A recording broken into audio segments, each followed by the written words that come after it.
We have with us Mr. Bikram Singh Bedi, VP and Country MD for Google Cloud.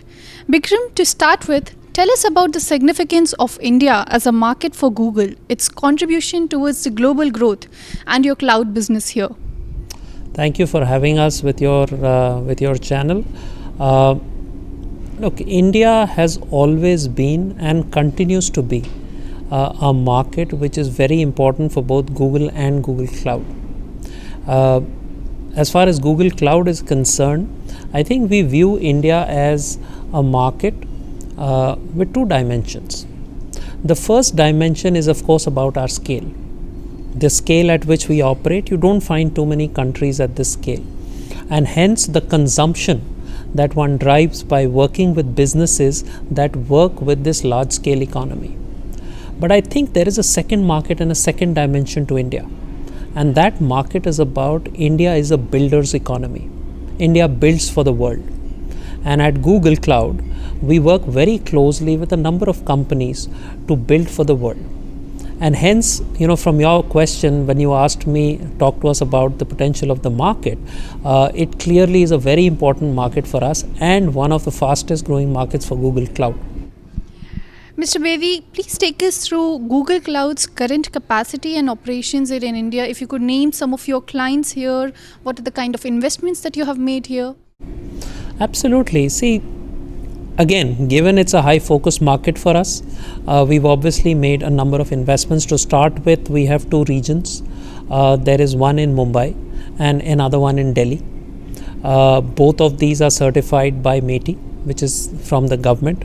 We work with enterprise customers, we work with SMBs, we work with startups, digital native companies. So to name a few, if you were to look at the financial services place, we work with the likes of HDFC, Ergo, HDFC Group, ICICI Bank. If you look at healthcare, Apollo 24/7 and Manipal Hospitals. If you look at e-commerce, for example, retail, then we work with Flipkart and Meesho, Adani Group, as well as other Geo. If you look at telco, for example, Geo as well as Airtel. So across the board, if you look at different verticals, we've been working with customers, driving value and helping them drive innovation by using the Google Cloud technologies, including our generative AI technologies. AI, let's talk about AI. AI is no longer a buzzword. It has become embedded into our lives, into our operations. With soaring AI adoption, how are cloud requirements changing and adapting, and how is Google Cloud adapting to it? Tell us about the Google Cloud AI stack that you mentioned. Sure. So, as customers are moving forward in their journey of AI, they are reimagining how they will build their technology stacks. See, what has worked in the past may not necessarily be the technology stack of the future. And clearly, as customers are choosing their technology stacks that they want to bank their business on, that they want to bet their future on, AI, data analytics, AI, these are going to be a key part of that stack. And that's where Google Cloud comes in with all the innovation that we've been driving.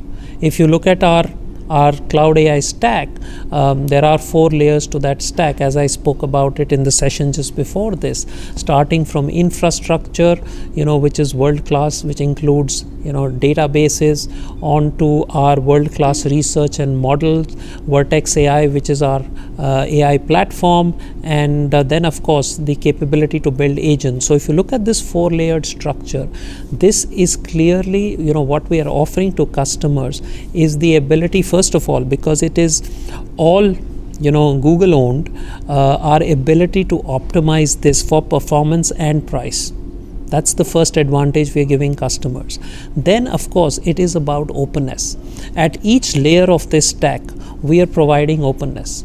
So whether you look at the infrastructure layer where we are providing GPUs, and we are also providing the Google equivalent, which is TPUs. If you look at our model garden, which is essentially 200 models that are available for customers to use. And we are really talking about the fact that you can use models from Google like Gemini, VO, Chirp, etc. Or you can use third-party models. like Hugging Face, Anthropic, or you can use open source models. So 200 models available for customers to choose from. And then of course when you move to the agentic frameworks and the agents out there, our ability to help you use not just Google agents which are custom built or purpose built, but also to integrate with third party agents. So all of this is giving us the ability to create a stack which is optimized not just for price and performance, but is also multi-cloud in nature and is open, that allows you to work and protect your existing investments.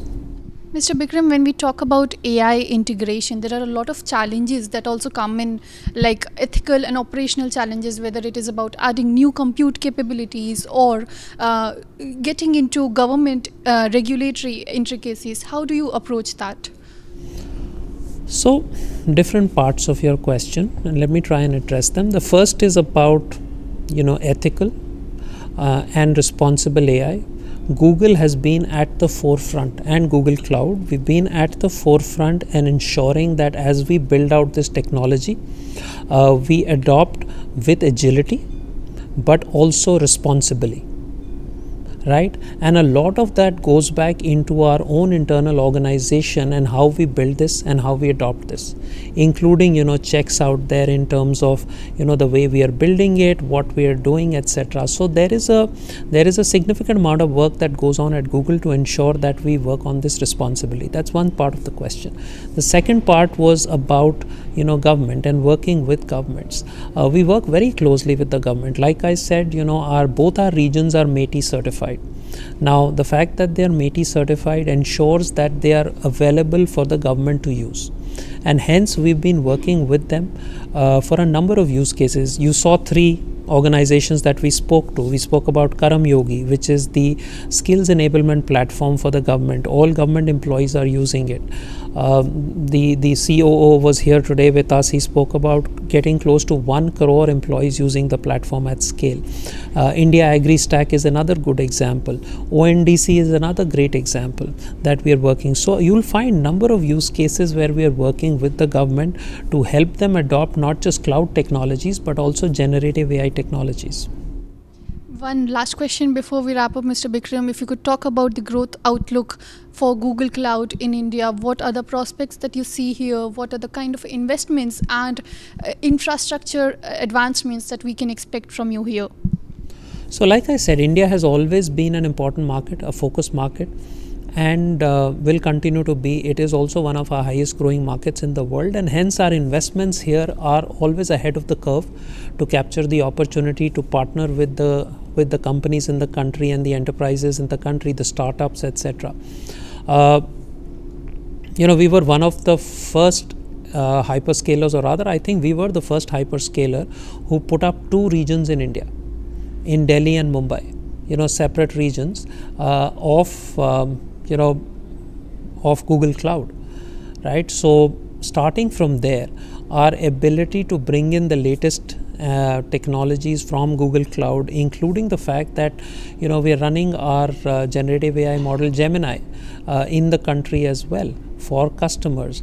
A lot of our technology is already in the country, and as we scale, as we are bringing out newer versions and of our technologies around generative AI, data analytics, security, and in general cloud infrastructure, a lot of that is getting rolled into India.